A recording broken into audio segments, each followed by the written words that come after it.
Welcome. Let's be clear. Today, we're not just explaining a topic, we are conducting a forensic investigation.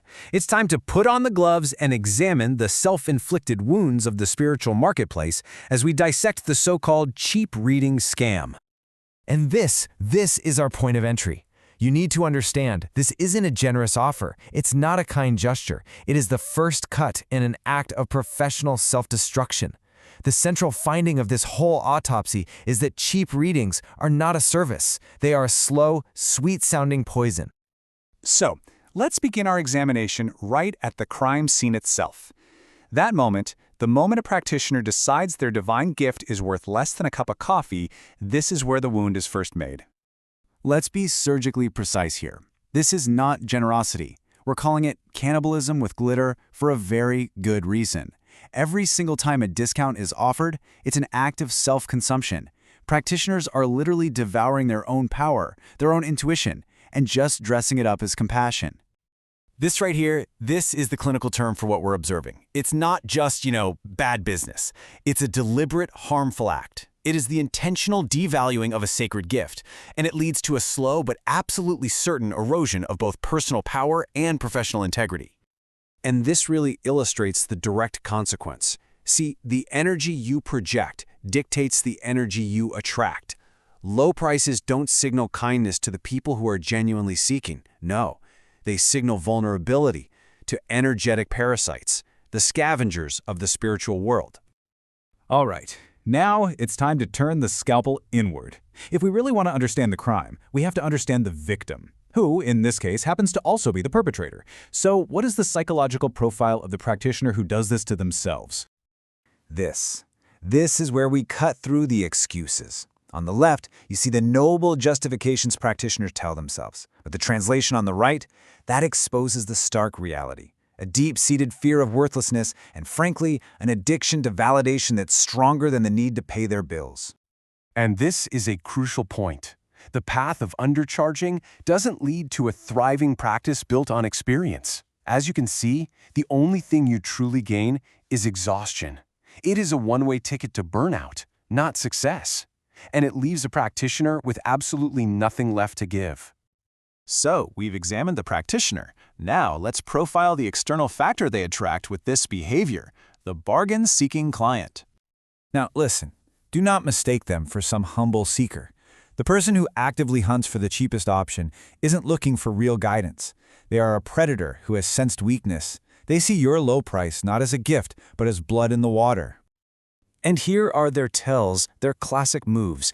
They will deliberately scroll past valuable work to pounce on the tragic discount. They don't actually want truth, they want to control the reader for a quick hit.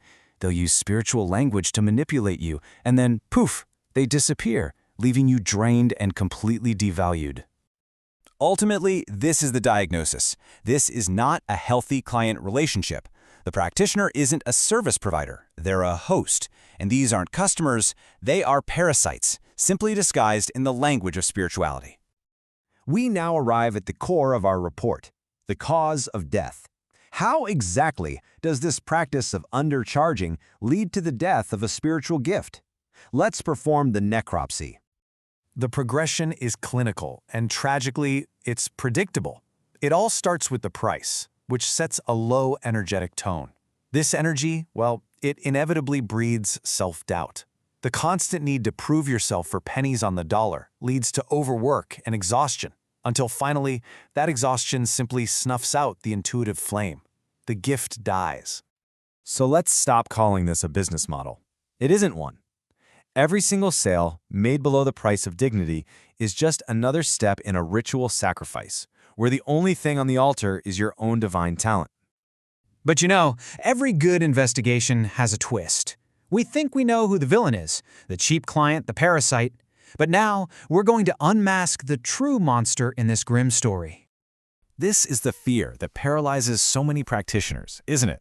The fear of being seen as greedy, as that monster who charges too much. But we have to ask ourselves, is that really the monster we should be afraid of? And there it is, the real villain. It isn't a person. It is the toxic belief system that says to be pure, to be spiritual, you must be poor.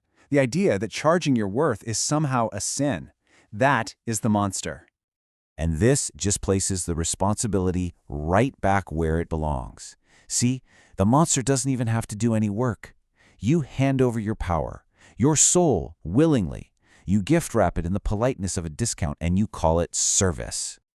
Our autopsy has identified the cause of death, but a good coroner also provides recommendations to prevent it from happening again. So this is the prescription. This is the cure.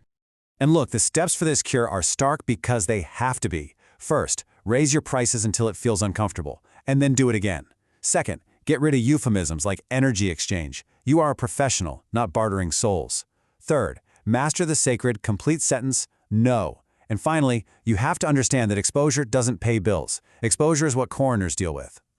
This is the essential mindset shift needed for recovery. You have to change your perception of your role. You are not a soup kitchen for spiritual guidance. You are the altar, and altars do not discount miracles.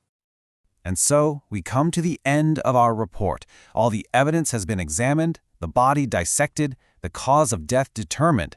It is time for the final verdict. This is the true cost of your so-called generosity. It doesn't make you noble, it marks you as prey. It devalues the entire spiritual community by turning divine work into a form of digital sweatshop labor. Every single time you say special offer, it's just the sound of your own worth dying a little louder. And so the final, chilling verdict of this autopsy is this.